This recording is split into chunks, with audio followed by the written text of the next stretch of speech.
This summer, I've been putting out several videos, all revolving around scrap wood projects that don't require a lot of advanced tools. And that's what we're going to continue with today. And today, we're going to make a clock. But for the clock that we're going to build today, we don't need numbers. We don't need to be able to cut perfect circles.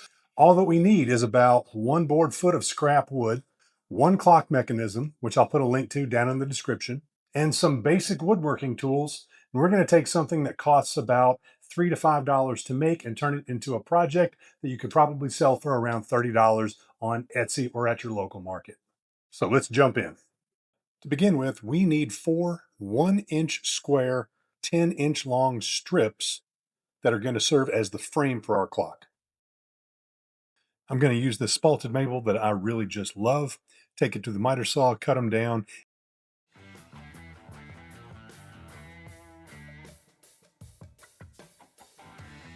and then use my miter jig on my table saw to get me those perfect 45-degree angles. Now, I just decided to use tape to try to glue up these miters because some of you might not have a strap clamp, although a strap clamp is actually the preferred method of getting nice, tight miters. But we'll revisit this in a second and see how it turned out. Another version of me. Is she perverted like me? Oh, sorry.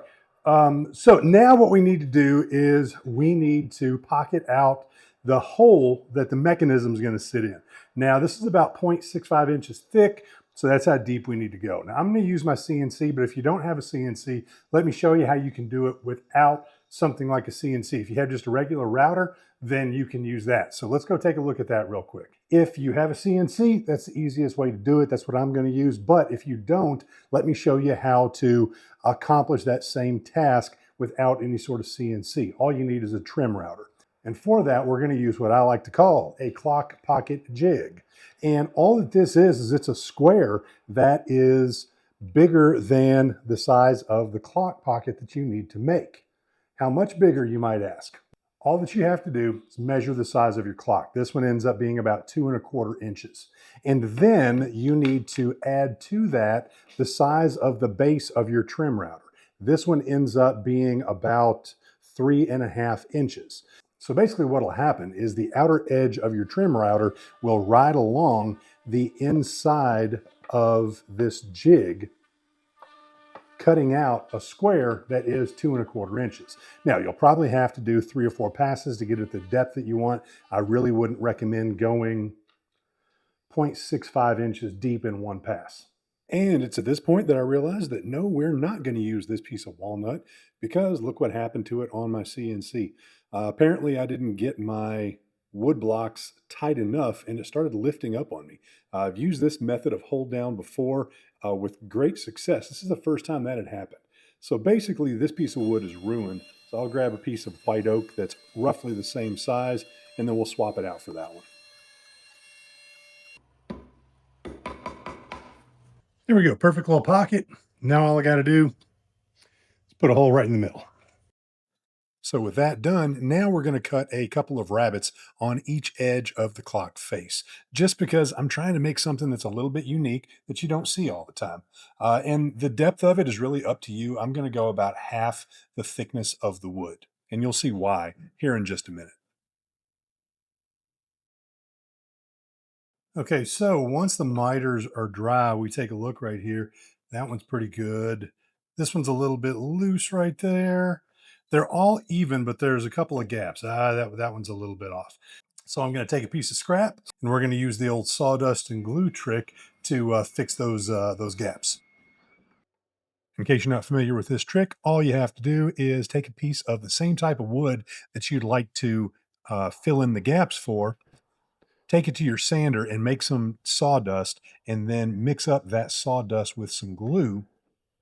Then you've got a nice little paste that looks kind of tasty. Kind of reminds me of what you put on cinnamon toast.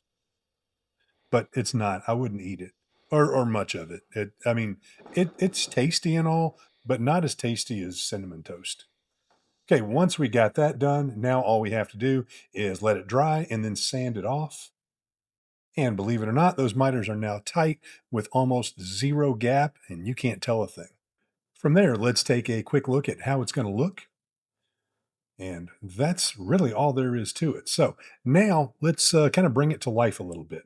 I love a 45-degree chamfer, so I'm going to take it to my router table and use my 45-degree chamfer bit to give it a nice little chamfered edge. Personally, don't like roundovers that much. I really just like the look of a cool chamfer. And from there, we need to make sure we center this piece. So just make sure the space to the left and to the right is exactly the same. Then we'll mark that so we can glue it up.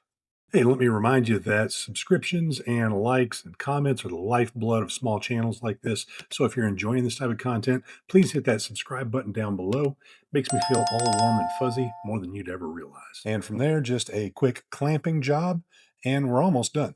And instead of using numbers, we're just going to cut off a few little slivers of black walnut, and that's going to serve as our 3, 6, 9, and 12 o'clock markers. Now, the best tool for this job was probably a bandsaw, but my bandsaw doesn't have a fence, so I'd have a hard time getting straight cuts there. Then I'll just use a little CA glue to glue them right on there, however you choose. And then it's just a matter of adding the mechanism. So we'll screw those on, add the hands,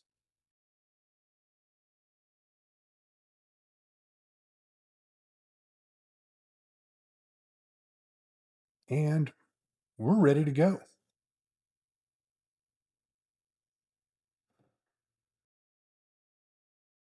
And that is all there is to it. Now, if you like these types of projects, make sure that you subscribe because I put out new projects like this every week. And specifically, if you like the idea of doing a variety of different types of decorative and beginner, intermediate, and advanced types of clocks, then write clock down in the comment section so that I'll know to make more videos like this. And if you really like this type of content, check out this video, which I believe is right up here, which is a very popular video that I recently put out showing you how to make some really cool high-end decor for your home.